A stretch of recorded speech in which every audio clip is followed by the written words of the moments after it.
Hello everyone, I hope you are doing well. So in this video, we'll study about data types, variables and keywords in Java. For more videos like this, please like, comment, share and subscribe to this channel. So let's begin. हाँ, तो let's study about variable. पहले variable के बारे में पढ़ेंगे, then after we will continue with data type. उसके बाद हम data types के बारे में पढ़ेंगे. तो वेरिएबल क्या होता है? Variable is a container that stores the value. तो जो वेरिएबल होता है वो एक कंटेनर होता है जिसमें वो वैल्यू को स्टोर करता है. जैसे हम खाने को स्टोर करते हैं ना, उसके लिए हमें एक कंटेनर की रिक्वायरमेंट होती है. वैसे ही वेरिएबल को स्टोर करने के लिए भी एक जगह की रिक्वायरमेंट होती है. उसको हम वेरिएबल कहते हैं. अब एक जावा का कोड स्निपेट देख लेते हैं जिसमें हमें क्लियर समझ आ जाएगा. तो पैकेज नेम है डेमो. एक क्लास हमने बनाई हुई है डेमो नाम की, जिसमें मेन मेथड के अंदर, this is the main method, उसके अंदर हमने एक इंट डेटा टाइप है, वेरिएबल है रिजल्ट. अब डेटा टाइप्स के बारे में हम आगे पढ़ेंगे, बट यहाँ पे जो डेटा टाइप है वो इंट नाम का है. एंड वेरिएबल नेम है रिजल्ट, जो कि स्टोर कर रहा है 100 को. 100 क्या है? Variable value. तो इस वैल्यू को जो वेरिएबल रिजल्ट है वो स्टोर कर रहा है. एक और एग्जांपल के थ्रू समझते हैं.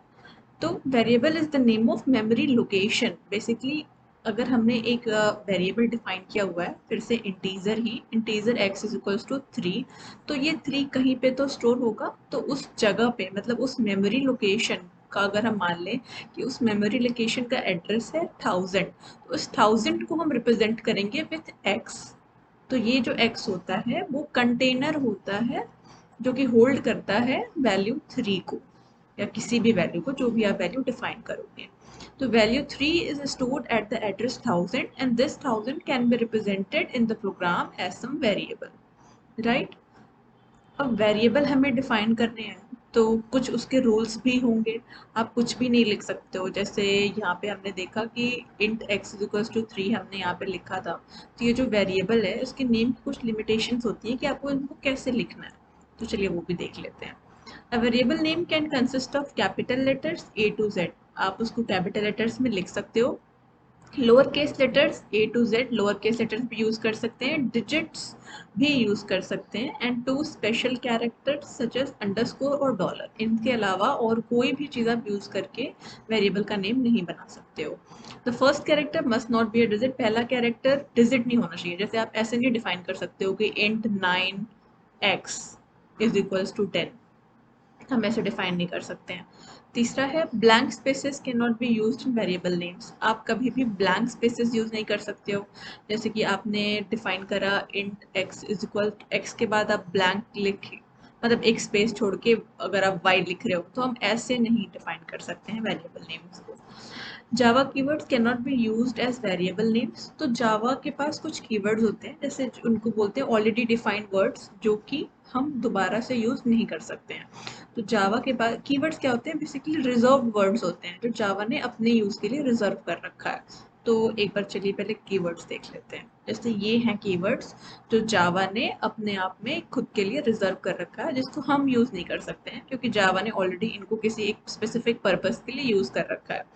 अब जितने भी कीवर्ड्स यहाँ पर आपको दिख रहे हैं, इन सबकी इम्प्लीमेंटेशन हम आगे की वीडियोस में करेंगे और समझेंगे कि इन सारे कीवर्ड्स का क्या यूज़ है. बट अभी के लिए ये सारे कीवर्ड्स जावा ने अपने लिए रिजर्व कर रखे हैं. तो हम अपने वेरिएबल का नेम ब्रेक नहीं दे सकते हैं. हम अपने वेरिएबल का नेम इंटरफेस नहीं दे सकते हैं. ना ही हम अपने वेरिएबल का नेम डिफ़ॉल्ट दे सकते हैं. हमको इसके अलावा ही कुछ देना होगा क्योंकि ये वर्ड्स ऑलरेडी जावा ने रिजर्व कर रखे हैं. ठीक है, लेट्स गो बैक. तो Java keywords can not be used as variable names. तो हम जावा कीवर्ड्स को भी यूज नहीं कर सकते हैं वेरिएबल का नेम देने के लिए. Variable names are case sensitive. Variable names जो होते हैं वो केस सेंसिटिव होते हैं. मतलब आप अगर जैसे डेमो लिखते हो, ठीक है, कि अगर आपने कोई इंटीजर डिफाइन किया है डेमो नाम का, तो आप DEMO और कैपिटल DEMO में डिफरेंस होगा. दोनों को आप सेम कंसिडर नहीं कर सकते हो. There is no limit on the length of the variable. कोई भी लिमिट नहीं है, लेकिन फिर भी हम मेक श्योर करते हैं कि 14 to 15 कैरेक्टर्स का ही हम अपना वेरिएबल का नेम दें, उससे बड़ा ना दें. ये एक वे ऑफ राइटिंग है.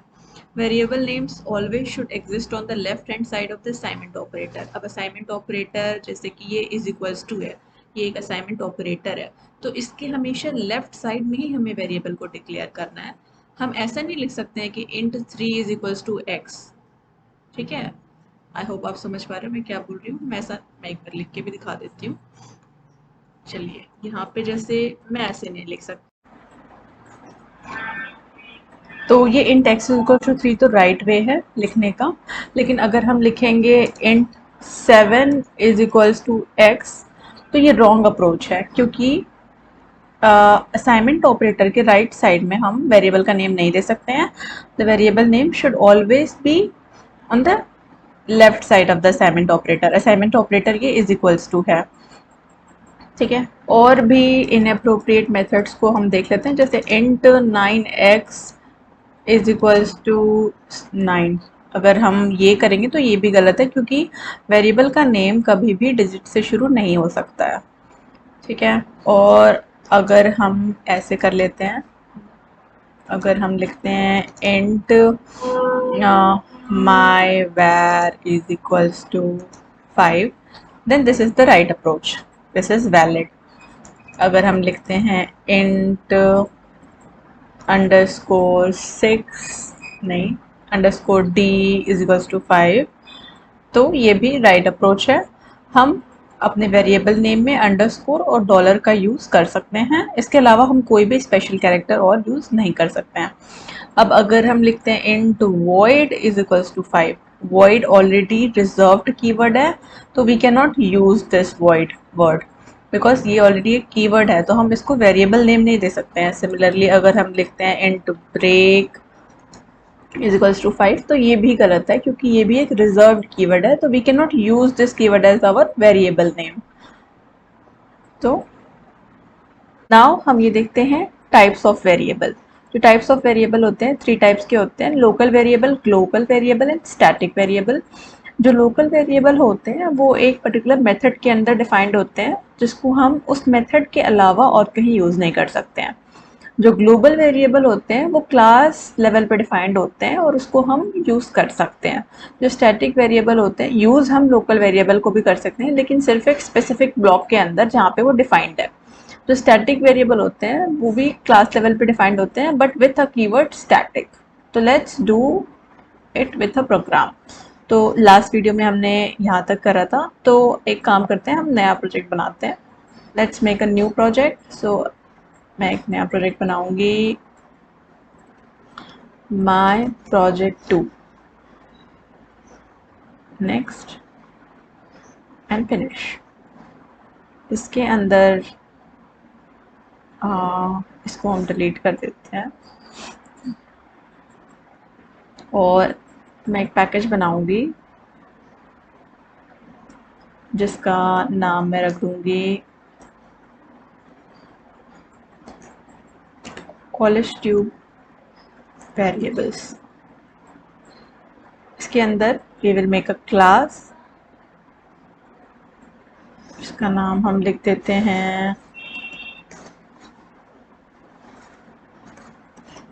फिनिशन, या फिर छोटा सा नाम दे देते हैं, जैसे CT दे देते हैं, फिनिश।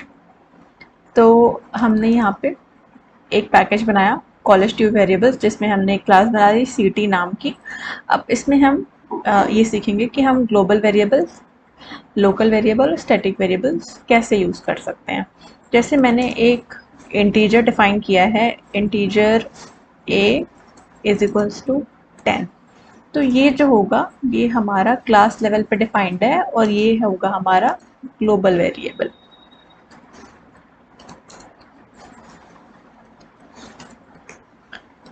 अब अगर हमने एक ऐसे डिफाइन किया, static string name is equals to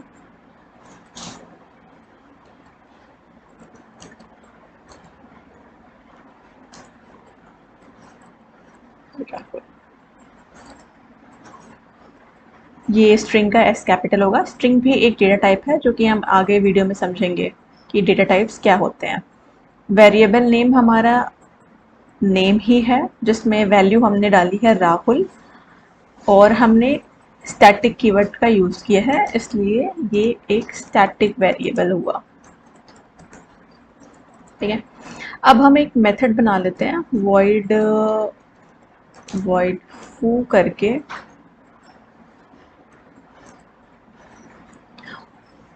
यहाँ हमने एक मेथड बना लिया है foo करके, और void एक कीवर्ड है, रिजर्व कीवर्ड है। अब हम यहाँ पे एक वेरिएबल डिफाइन कर देते हैं, int b is equals to 20।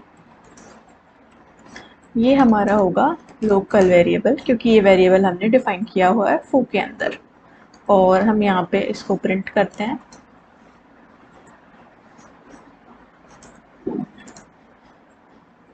और हम यहाँ पे इसको b प्रिंट कर देते हैं। ठीक है, अब हम इसमें एक मेन मेथड बनाएंगे, पब्लिक स्टैटिक वॉइड मेन।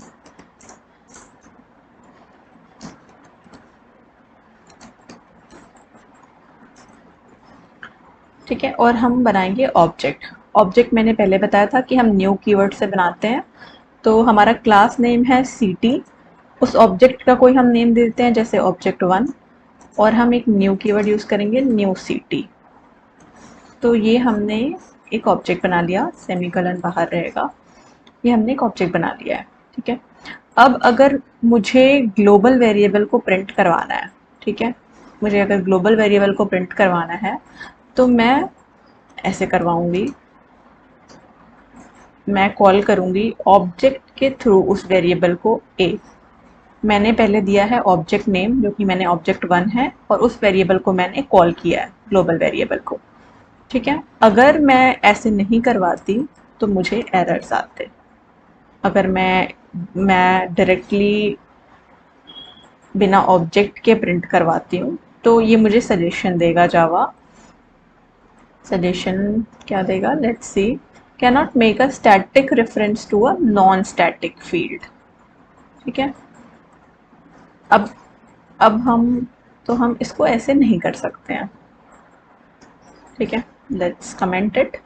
अब मैं ग्लोबल वेरिएबल को तो देख लिया, अब मैं स्टैटिक वेरिएबल को एक्सेस करने की कोशिश करती हूँ। स्टैटिक वेरिएबल को हम एक्सेस करने, स्टैटिक वेरिएबल जो होता है वो हम डायरेक्टली एक्सेस कर सकते हैं विद द क्लास नेम। इसके लिए आपको ऑब्जेक्ट बनाने की ज़रूरत नहीं होती है, राइट। तो अगर हम ct जो कि क्लास नेम है डॉट नेम करेंगे, जो कि हमारे स्टैटिक वेरिएबल का नेम है, तो हमें कोई एरर नहीं आएगी, क्योंकि ये स्टैटिक वेरिएबल है और ये इसको हम क्लास नेम से एक्सेस कर लेंगे, हमें ऑब्जेक्ट बनाने की ज़रूरत नहीं पड़ेगी। तो अगर सिर्फ हमें राहुल ही वैल्यू डिस्प्ले करनी होती तो हमें ये दोनों लाइन की कोई नीड ही नहीं थी। एक्चुअली इस लाइन की कोई नीड नहीं थी, हम बिना ऑब्जेक्ट बनाए भी इसको यूज़ कर सकते हैं स्टैटिक वेरिएबल को। बट लेकिन ग्लोबल वेरिएबल के लिए हमें ऑब्जेक्ट की नीड पड़ेगी, क्योंकि जैसे मैं इसको कमेंट कर रही हूँ आप देखोगे कि यहाँ पे मुझे एरर थ्रो कर रहा है, क्योंकि इसे पता तो है नहीं कि ऑब्जेक्ट 1 क्या है, और हम बिना ऑब्जेक्ट के नेम के भी एक्सेस नहीं कर पा रहे थे, तब भी एरर दे रहा था, वो भी हमने देख लिया। तो लेट्स क्रिएट द ऑब्जेक्ट। तो अब हमने ये कर लिया है। अब अगर मैं ट्राई करूँ कि मैं इस लोकल वेरिएबल, जो कि लोकल टू दिस ब्लॉक है, इस ब्लॉक का नाम है फू, तो मैं एक्सेस कर पाती हूँ या नहीं, लेट्स सी। तो मैंने यहाँ पे एक्सेस करने की कोशिश करी बी, और यहाँ पे भी हमें एरर आने लगी कि हम ये यूज़ नहीं कर सकते हैं, क्योंकि हमारे क्लास को पता ही नहीं है कि बी एग्जिस्ट भी कर रहा है। इस क्लास को पता ही नहीं है कि बी एग्जिस्ट कर रहा है, तो ये तो इसको अननोन ही समझेगा कि बी है क्या है, मुझे नहीं पता, तो इसलिए वो यहाँ पे एरर दे रहा है। तो बी को हम सिर्फ यहीं पे प्रिंट करवा सकते हैं, बी को हम आउटसाइड दिस क्लास प्रिंट नहीं करवा सकते हैं, outside this class, sorry, outside this block print नहीं करवा सकते हैं। ठीक है, तो आई होप कि global, local and static variable clear हो गया होगा। एक बार इस प्रोग्राम को रन कर लेते हैं। Let's run this ct.java, okay किया, लेट्स सी कि हमें कुछ आउटपुट मिल भी रहा है या नहीं। अब आउटपुट है पहला 10। ठीक है, पहला 10 क्यों है, क्योंकि पहले हमने यहाँ पे 10 प्रिंट करवाया हुआ है। अब दूसरा जो है वो हमने स्टैटिक वेरिएबल को प्रिंट करवाया है विद द क्लास नेम, तो हमें राहुल मिल गया है। ठीक है, अब आप ये भी बोलोगे कि ये भी, यहाँ भी तो हमने सिस्टम डॉट आउट प्रिंट लिखा हुआ है और हम बी को प्रिंट करवा रहे हैं, बट ये रिजल्ट में क्यों नहीं आ रहा। तो एक्चुअल में इसको हम यहाँ पे तो प्रिंट करवा रहे हैं, बट मैंने आपको पहले भी बताया है कि जो हमारी क्लास का एग्जीक्यूशन स्टार्ट होता है वो मेन मेथड से होता है। ठीक है, उसको मतलब नहीं है कि मेन मेथड के ऊपर आपने क्या क्या प्रिंट करवाया है, उसको सिर्फ ये दिख रहा है कि मेन मेथड से मुझे एग्जीक्यूशन शुरू करना है कंपाइलर को, और वो यहीं से एग्जीक्यूट करना शुरू करेगा। तो यहाँ के बाद जितनी भी चीज़ें हैं वो करेगा। तो अगर अब मुझे ये बी भी प्रिंट करवाना है जो कि मेथड फू के अंदर है, ठीक है, तो मैं कैसे करवा सकती हूँ? फू को कॉल करने के लिए ऑब्जेक्ट रेफरेंस देंगे, ऑब्जेक्ट वन डॉट फू, ठीक है। अब आप ये भी पूछ रहे होंगे कि ये void मैंने क्यों लिखा है। तो basically void is the return type, एक रिजर्व्ड कीवर्ड है और यहाँ मैंने इसको रिटर्न टाइप की तरह यूज किया हुआ है, जो कि रिटर्न टाइप void है, मतलब मैं इस फंक्शन से कुछ भी रिटर्न नहीं कर रही हूँ, ठीक है। अगर मैं यहाँ पे कुछ रिटर्न लिखूंगी जैसे रिटर्न बी, तो वो एरर दे देगा क्योंकि मैंने void यूज़ किया हुआ है। तो मैं यहाँ पे कोई भी वैल्यू रिटर्न करने के लिए एलिजिबल नहीं हूँ। अगर मैं कुछ रिटर्न करना चाहती हूँ जो कि एक इंटीजर वैल्यू है, तो मुझे इस void को int से रिप्लेस करना पड़ेगा, तभी प्रोग्राम बोलेगा कि ठीक है अब सब सही है। लेकिन अभी मुझे कुछ भी रिटर्न नहीं करना है, इसलिए मैंने void लगाया हुआ है और मैं कुछ भी रिटर्न नहीं कर रही हूँ, ठीक है। तो अब हमने फू के अंदर के बी वेरिएबल को भी प्रिंट करा दिया। तो लेट्स सी ये प्रिंट हो रहा है नहीं हो रहा। हमने ओके करा and see 20 is also getting printed. तो हमें ये चीज़ समझ में आ गई कि जो स्टैटिक वेरिएबल है इसको हम क्लास नेम से भी कॉल कर सकते हैं। जो हमारा लोकल ग्लोबल वेरिएबल है इसके लिए हमें ऑब्जेक्ट बनाने की नीड है, ऑब्जेक्ट बना के ही we can print this global variable. और जो हमारा पर्टिकुलर ब्लॉक या फिर पर्टिकुलर मेथड के अंदर अगर कोई वेरिएबल डिफाइंड है तो उसको हम उस मेथड के अंदर ही यूज़ कर सकते हैं। और अगर उसको हमको प्रिंट कराना है तो हम ऑब्जेक्ट बनाएंगे इस क्लास का, सीटी क्लास का, और फिर उसको हम इस मेथड को यूज़ कर सकते हैं। तो this is all about global static and local variable. Now let's begin with the data types. तो डेटा टाइप्स जो होते हैं वो दो तरह के होते हैं, दो टाइप्स के होते हैं, primitive and non primitive. Non primitive का डिस्कशन हम अभी इस वीडियो में नहीं करेंगे, इसको हम आगे डिस्कस करेंगे। बट इस वीडियो में हम प्रिमिटिव डेटा टाइप्स के बारे में स्टडी करेंगे। प्रिमिटिव डेटा टाइप्स फर्दर सब डिवाइडेड है Boolean, character, floating point, integers. Boolean जो होते हैं, ये बुलियन जो होते हैं वो यूज़ हम करते हैं ट्रू एंड फॉल्स को स्टोर करने के लिए। कैरेक्टर जो होता है वो कैरेक्टर वैल्यूज को स्टोर करता है। फ्लोटिंग पॉइंट में फ्लोट एंड डबल आते हैं जो कि डेसिमल वैल्यूज को स्टोर करने के लिए यूज होते हैं। इंटीजर्स में आते हैं बाइट, शॉर्ट, इंट, लॉन्ग। इन चारों ही डेटा टाइप में आप इंटीजर स्टोर कर सकते हो।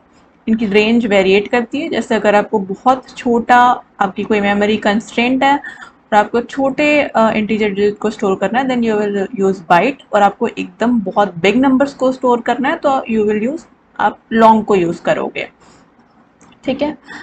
तो एक एक करके हम सारे डेटा टाइप्स को एक बार स्टडी कर लेते हैं, फिर विल सी अ प्रोग्राम इन विच हम सारे डेटा टाइप्स का यूज देख लेंगे। Let's begin. तो बुलियन जो होते हैं वो स्टोर करता है ट्रू एंड फॉल्स। उसकी डिफ़ॉल्ट साइज होती है 1 बिट और उसकी डिफ़ॉल्ट वैल्यू होती है फॉल्स। डिफ़ॉल्ट वैल्यू होने का मतलब है कि अगर आप बुलियन फ्लैग देके कोई इसकी वैल्यू नहीं स्टोर करोगे फ्लैग के अंदर, तो अगर आप इसको प्रिंट करवाओगे तो वो फॉल्स प्रिंट करेगा क्योंकि इसकी डिफ़ॉल्ट वैल्यू फॉल्स है। यहाँ पे सैम्पल मैंने दिखा दिया कि आप कैसे बुलियन को डिफाइन करोगे। तो boolean flag is equals to true, मतलब ये जो फ्लैग वेरिएबल नेम है उसमें ट्रू वैल्यू हमने स्टोर कर दी है और इसका डेटा टाइप है, इस वेरिएबल का डेटा टाइप है बुलियन, ठीक है। Character, character stores characters, character को स्टोर करता है वो। जैसे यहाँ पे एग्जाम्पल मैंने दे रखा है, यहाँ पे जो CHAR है वो कैरेक्टर डेटा टाइप है। लेटर हमने वेरिएबल नेम दे रखा है और इसमें हमने स्टोर कराया है एस कैरेक्टर को।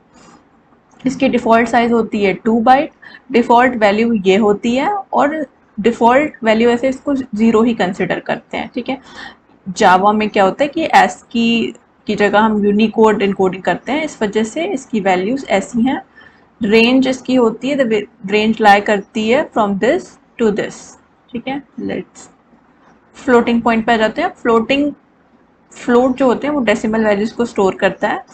वे ऑफ राइटिंग ये है, float f is equal to 3.45 f हमने यूज़ किया हुआ है। ये जो f है वो रिप्रेजेंट करता है ये कि ये फ्लोटिंग पॉइंट वेरिएबल है। जो ये f है ये एक फ्लोटिंग पॉइंट वेरिएबल है और इसमें हम एक फ्लोटिंग पॉइंट नंबर स्टोर करेंगे।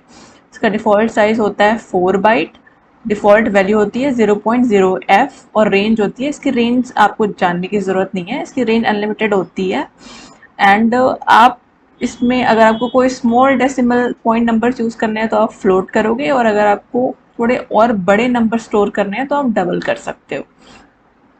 ये भी डेसिमल वैल्यूज़ को ही स्टोर करता है। यहाँ पे मैंने एग्जांपल दे दिया है, double D1 is equal to 12.3, इसकी डिफ़ॉल्ट साइज़ 4 बाइट होती है, डिफ़ॉल्ट वैल्यू होती है 0.0D, एंड जो रेंज होती है वो भी इसकी अनलिमिटेड है, मतलब आप बहुत बड़े नंबर्स भी इसमें स्टोर कर सकते हो। अब आ जाते हैं बाइट पे, जो कि इंटीजर स्टोर करता है। इसमें हम स्मॉल इंटीजर्स को स्टोर करेंगे। तो जैसे अगर आपको कोई मेमोरी कंस्टेंट है, आप चाहते हो कि आप छोटे डेटा टाइप्स ही यूज़ करो, तो आप बाइट को यूज़ कर सकते हैं। इसकी डिफ़ॉल्ट साइज़ 1 बाइट होती है और इसकी वैल्यू डिफ़ॉल्ट 0 होती है। इसकी रेंज होती है -128 टू 127। ठीक है। शॉर्ट भी हम यूज़ करते हैं इंटीजर्स को ही स्टोर करने के लिए। यहाँ पे हमने लिख लिया short s is equals to, यहाँ पे हमने कोई वैल्यू दे रखी है जो कि वो स्टोर करेगा, क्योंकि इसकी रेंज होती है इतने से इतने के बीच, तो इसलिए ये इसके रेंज के अंदर है, तो हमें कोई एरर भी नहीं आएगा। इसकी डिफ़ॉल्ट साइज़ होती है 2 बाइट और डिफ़ॉल्ट वैल्यू होती है 0। अब आ जाते हैं हम इंट पे। तो इंट क्या है, इंटीजर वैल्यू को स्टोर करते हैं फिर से हम, और इसमें हम थोड़े बड़े इंटीजर वैल्यू को स्टोर कर सकते हैं क्योंकि इसकी रेंज ज़्यादा है। इसका साइज़ होता है 4 बाइट और इसकी डिफ़ॉल्ट वैल्यू होती है 0।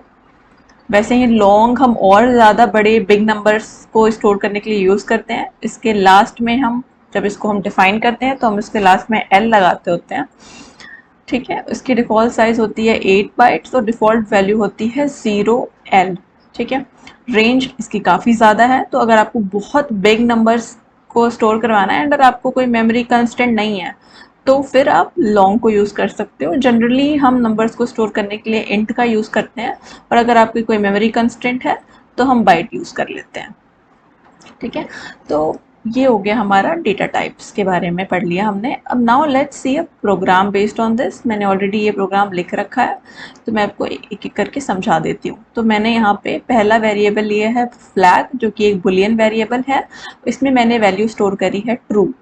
यहाँ पे मैंने एक कैरेक्टर लिया है जिसमें वेरिएबल नेम जो है वो ए है, कैरेक्टर जो है वो डेटा टाइप है, और इसने वैल्यू स्टोर करी है जी। यहाँ पे हमने इंट ले लिया है, इंट का वेरिएबल नेम आई है, डेटा टाइप इंट है, और इसमें हमने इंटीजर में हम इंटीजर वैल्यूज को स्टोर कर सकते हैं, इसलिए मैंने इसमें 88 कर लिया है। अब हम आ जाते हैं बाइट पे। अब चूंकि बाइट जो होता है वो छोटे यानी स्मॉल स्मॉल नंबर्स को स्टोर करता है, तो अगर आपके कोई मेमोरी कंस्ट्रेंट है, जैसे आपको मेमोरी कम में ही अपना प्रोग्राम डेवलप करना है, तो आप बाइट का यूज़ कर सकते हैं, इसमें मेमोरी वेस्टेज नहीं होगी। शॉर्ट का यूज़ हम कर सकते हैं जब बाइट से थोड़ी सी ज़्यादा रेंज होती है, तो हम शॉर्ट का यूज़ कर लेते हैं। थोड़ा अगर हमें बाइट में नहीं हो पा रहा है तो हम शॉर्ट को यूज़ कर सकते हैं, बिकॉज इसकी रेंज भी इंटीजर से कम होती है। ठीक है। तो डबल डबल का यूज़ हम कर सकते हैं फ्लोटिंग पॉइंट नंबर यानी कि डेसिमल नंबर्स को स्टोर करने के लिए। ज़्यादा बड़े डेसिमल नंबर्स हैं तो हम डबल का यूज़ करेंगे, एल्स हम फ्लोट का यूज़ करेंगे। फ्लोट आप देख सकते हैं कि लास्ट में मैंने एफ सफिक्स लगाया हुआ है, ये स्टैंडर्ड वे है फ्लोट को डिफाइन करने का। यहाँ पे हमने लॉन्ग डिफाइन किया हुआ है, long L is equals to, तो लॉन्ग भी हम यूज़ करेंगे जब हमें बहुत बिग नंबर्स को स्टोर करना हो। ठीक है। अब यहाँ पे मैंने सबको प्रिंट करा लिया है, तो लेट्स सी इसको हम रन करके देख लेते हैं कि ये प्रिंट हो भी रहा है या फिर नहीं, या फिर हमें कुछ एरर आ रही है। नहीं, क्रॉस करो, हमें ये नहीं ये वाला रन करवाना है, तो इस पर हम क्लिक कर लेते हैं रन एज जावा एप्लीकेशन 1। अब ये बार बार इसको ही ले रहा है। ठीक है। तो इसको हम क्रॉस कर देते हैं एंड लेट्स सी कि इसमें क्या एरर है, उस एरर को भी रिजॉल्व कर देते हैं अगर कोई एरर है। यहाँ पे हमने कमेंट्स में गड़बड़ कर दी है। ठीक, वैसे तो यहाँ पे इसकी रिक्वायर्ड नहीं, इसको हटा देती हूँ, इसको सेव कर देती हूँ और अब मैं इसको रन करती हूँ। तो सी यहाँ पे हमने प्रिंट कर लिया है short, float, double and long, ये सारी चीज़ें हमारी प्रिंट हो गई हैं। यहाँ पे बुलियन कैरेक्टर सारी चीज़ें हमारी, तो ये सारे डेटा टाइप्स हैं जो फर्दर हम कोई प्रोग्राम बनाएंगे तो हम उसमें यूज़ करेंगे। इसके यूजेस मैं आपको अपकमिंग वीडियोस में दिखाऊंगी। एंड या so this is all about data types and variables. आगे की फर्दर वीडियोस में हम इसके कॉन्सेप्ट्स को और अच्छे से समझेंगे जब हम इस पर प्रोग्राम करेंगे। तो thank you so much for watching this video. आप इस वीडियो को please like, subscribe and share करें। Thank you so much.